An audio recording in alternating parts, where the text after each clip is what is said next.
Boas-vindas à nossa análise de hoje. Olha só, a gente vai mergulhar direto num desafio muito específico, mas incrivelmente comum.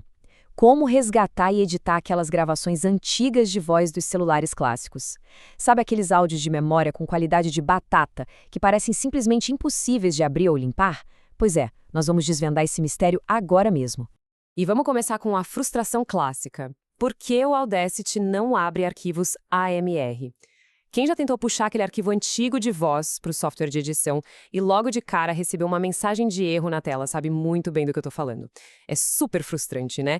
Mas tem uma explicação técnica bem clara para essa rejeição, e é exatamente o que a gente vai resolver hoje.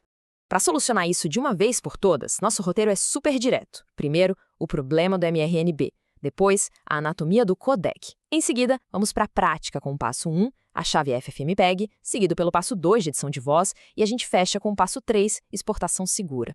Então, vamos começar pela raiz da questão, o problema do AMR-NB. Por que editores de áudio padrão, que abrem dezenas de formatos todo dia numa boa, sofrem tanto com isso? A resposta é simples. O AMR-NB não é um arquivo de música comum. Imagina ele como um tradutor ultra especializado. É um codec criado estritamente para codificar a voz humana naquelas antigas redes móveis como o GSM e o MTS. O ponto-chave aqui é que o AMR-NB fala um dialeto de telefonia altamente restrito. Os softwares padrão simplesmente não nasceram com a habilidade de falar esse idioma nativamente. Isso nos leva à próxima etapa para entender melhor essa peculiaridade, a anatomia do codec. Dando uma olhada na configuração de 12.2 kilobits por segundo, que é a maior qualidade para esse formato, a gente nota uma engenharia brilhante, mas severa. A taxa de amostragem é travada em 8.000 Hz e o som só existe numa faixa estreita entre 200 e 340 Hz. O que isso significa? Ele comprime fortemente os dados e descarta absolutamente tudo que não seja essencial. O foco é 100% na frequência da fala humana, sempre em mono. Eficiência máxima, sem firulas. E os truques funcionais do codec não param por aí. É aqui que a mágica da rede móvel acontece. Ele usa coisas como VAD e DTX, que funcionam basicamente como um interruptor de luz inteligente para o áudio. Quando detecta silêncio, ele corta a transmissão para economizar a banda. Mas para a linha não parecer que ficou muda ou caiu, entra o CNG, que cria aquele ruído de conforto bem suave no fundo. E claro, tem o PLC, para esconder as falhas se a conexão oscilar. É um sistema fascinante.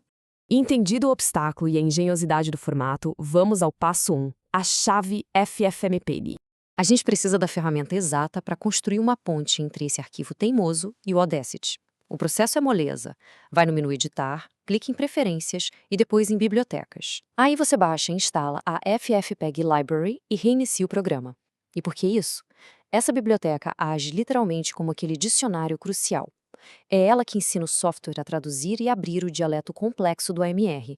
Sem instalar essa chave, a edição não sai do lugar. Com o arquivo finalmente aberto, partimos para a ação. Passo 2. Edição de voz. Nosso plano aqui é um ataque estruturado em 3 frentes para limpar o áudio. A primeira é ir em Efeitos e acessar Remoção de Ruído. A sacada correta é capturar primeiro um perfil de ruído, num trechinho de silêncio da gravação e depois aplicar na faixa toda. Mas atenção, tem que ser com a mão super leve. A regra de ouro aqui é nunca exagerar. Se você aplicar a remoção de forma muito agressiva, a voz vai ficar com aquele som robótico e metálico, o que destrói da naturalidade que a gente quer salvar. Isso nos leva à segunda frente, o filtro gráfico de equalização com corte de graves. Lembra que a gente comentou que a voz humana não precisa daquelas frequências super baixas? Então, o ideal é cortar tudo abaixo de 200 Hz. Isso elimina de cara aquele estrondo chato no fundo, tipo vento batendo forte no microfone ou as vibrações da mão segurando o celular. É um passo simples, mas que traz uma clareza absurda para a voz. A terceira e última etapa essencial da edição é o compressor. Como esses áudios antigos de voz têm uma variação de volume muito limitada, por natureza, onde umas sílabas saem super baixinhas e outras estouram, o compressor ajuda a dar uma uniformizada em tudo. Ele levanta os sussurros e controla os picos.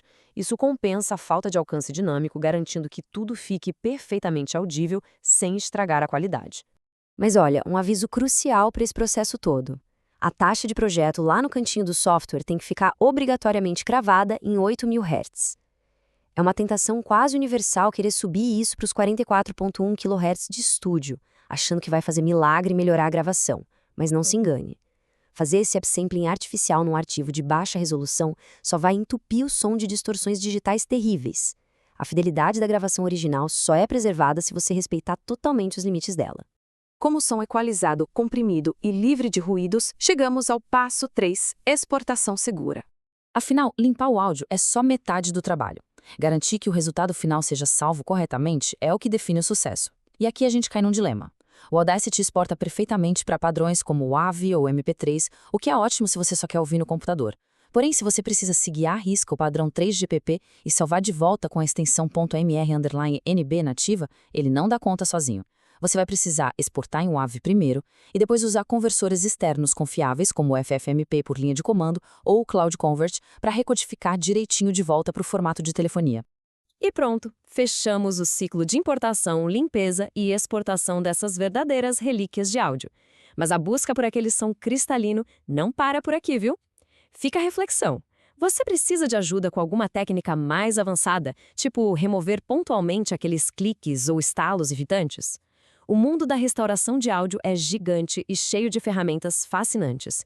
Então fica aqui o convite para continuarmos explorando essas técnicas numa próxima análise. Até lá!